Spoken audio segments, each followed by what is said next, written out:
Driver হবে নারী, contractor নারী, হেল্পারও নারী, যাত্রীরাও হবে নারী। বাংলাদেশে এই প্রথম এমন কিছু দোতলা বাস রাস্তায় আজকে ছেড়ে দেওয়া হলো, যেই দোতলা বাসের ড্রাইভার একজন নারী, কন্ট্রাক্টর একজন নারী, হেল্পারও একজন নারী, এবং এই গাড়িতে যারা আরোহণ করবে তারাও নারী। নারী যাত্রীরাই শুধুমাত্র এই গাড়িতে নাকি আরোহণ করতে পারবে। বড়ই আশ্চর্য কথা, এর আগে আসলে আমরা এরকম কখনো দেখিনি। আলোচনা শুনেছি, কিন্তু এই প্রথম আজকে বাস্তবায়ন আমরা দেখলাম।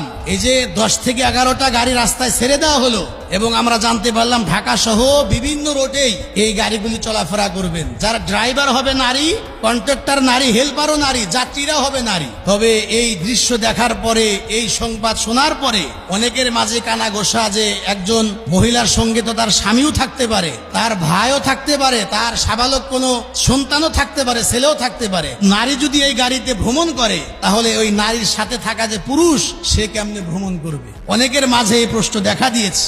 বিশেষ করে বর্তমান যে এই একটা সিদ্ধান্ত নেওয়া হয়েছে নারীদের কর্মসংস্থান এবং নারীদের পরিপূর্ণ নিরাপত্তার জন্য এই ব্যবস্থা রাখা হয়েছে, সেই সঙ্গে আমি দেশের সকল বাস মালিকদেরকে বলবো, আপনারা যদি প্রত্যেকটা বাসে সিটগুলো এমন করে করতেন যে এক পাশ দিয়ে পুরুষদের সিট থাকবে আর এক পাশ দিয়ে নারীদের সিট থাকবে, তাহলে আমি মনে করি যদি এক পাশে পুরুষদের সিট থাকে আর এক পাশে শুধু নারীদের সিট থাকে, তাহলে দেখা যাবে রাস্তাঘাটে মহিলারা চলাফেরার ক্ষেত্রে নারীদের আগের চাইতে বহু অংশেই তারা নিরাপদ এবং তারা সেফ থাকতে পারবে। এখন তো বাসের অবস্থা এমন যে একেবারে বিধিকিচ্ছা, সব একাকার হয়ে গিয়েছে। আল্লাহ পাক আমাদেরকে সঠিক বুঝ দান।